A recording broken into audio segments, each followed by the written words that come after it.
So the more I looked at it, the more I realised, it's not a buddy love. So week 7 of writing a middle grade novel, and I've learned a lot last week actually. Firstly, addressing the voice. I have had a chest cold for the last 5 days, which has impacted my writing as well. And I'm just getting over that, so I'm a bit husky, and so I will try and make this short. Last week, I slowed down a bit on the writing, and I thought it was probably time to go back to my plot. And what I found was the Save the Cat genres, which are different from themes that you would typically call a genre, like horror, crime, romance, comedy. The genres in Save the Cat are fascinating. There are 10 of them, I think. Yep. And they make complete sense once you've read them through. And over the last couple of weeks, every film that I've watched, every book that I've read, I've tried to figure out myself what genre that is in, and it's been really fun. Now, last week I was dead certain that my book that I'm writing is a buddy love book. Not necessarily a romance, think more Toy Story, where they meet and two characters meet, and by the end of it, they end up great friends. And that's mainly because I have 2 really strong characters in my book, and they do make friends at the end. But when I looked through the buddy love genre sort of elements, I noticed that there were a couple of things that you must have in that genre that I just wasn't going to have. And the first one was they meet really early on in the book. In my book, an earlier draft of my book had them meeting in the 2nd chapter, but my redraft have them meeting in Act 2, which means that my second character is part of the B story, not the A story.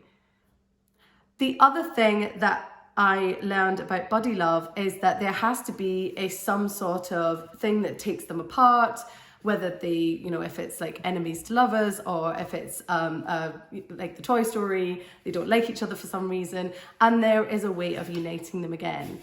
That's not the story arc of these 2 characters. So the more I looked at it, the more I realised, it's not a buddy love. I actually also dismissed the full triumphant genre. Full triumphant is an underestimated underdog hero who is pitted against some kind of establishment and proves a hidden worth to society. My character definitely finds herself as a bit of an underdog. She has lost her friend. She doesn't feel like she's got her friends anymore, and she doesn't feel like she knows who she is. The establishment in my story, it's a bit less physical and more ideological, if you know what I mean. So the establishment in this sense would be societal norms. My character is finding out that many people in her class, in her school, don't conform to society's norms. And so for example, she's a tomboy. She really hates that word. She meets children who are really good at football that just don't want to do football. They're more interested in dancing or baking. So throughout the story, she is finding that the reason why these other children are not feeling like themselves is because of this societal norm. It's not stated like that. It is a children's book after all, but I feel like the full triumphant would be a better fit to my story than definitely the buddy love one.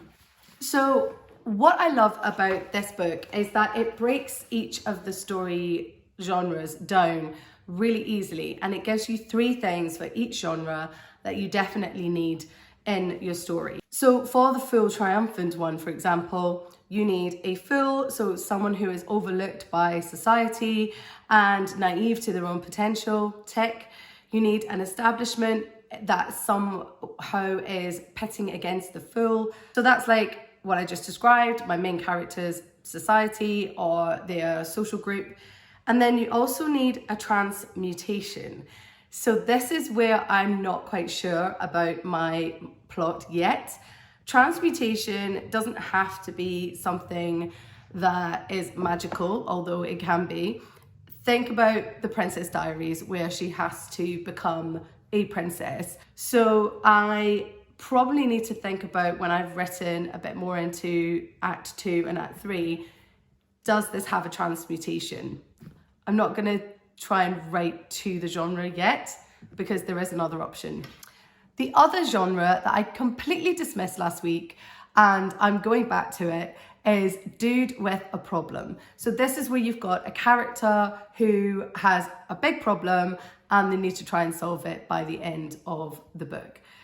I dismissed it because in the guidance it says the more extreme the conditions are, the better. And I didn't feel like what I was writing was extreme enough or extraordinary enough.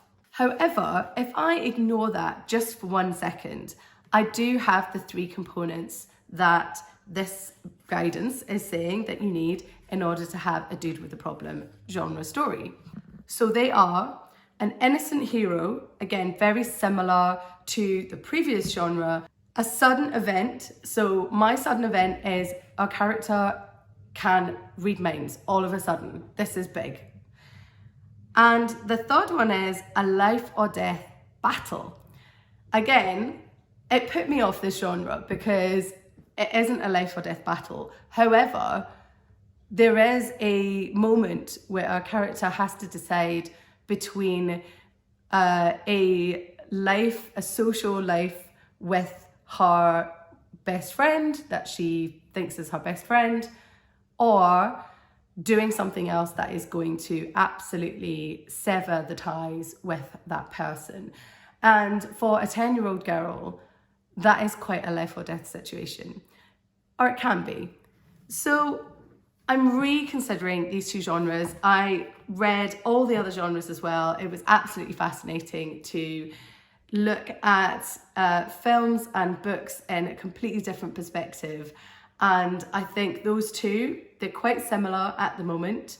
I'm going to keep them in mind, put them aside for now, and carry on with the writing. So how has my writing gone, you ask?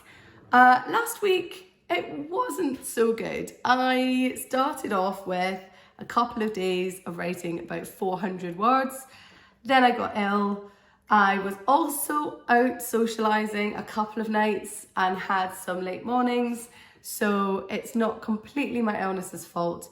But I did get 1,336 words down, which is still progressing, isn't it? Going into week 8, firstly, I can't believe I've documented this for 7 weeks straight. That is something that I haven't been able to do. So thanks to everyone who's been commenting and coming along with the ride. It's going to be a long one.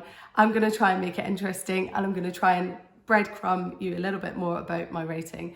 So next week, I just want to be a little bit more consistent with my writing, and I hope I can do that.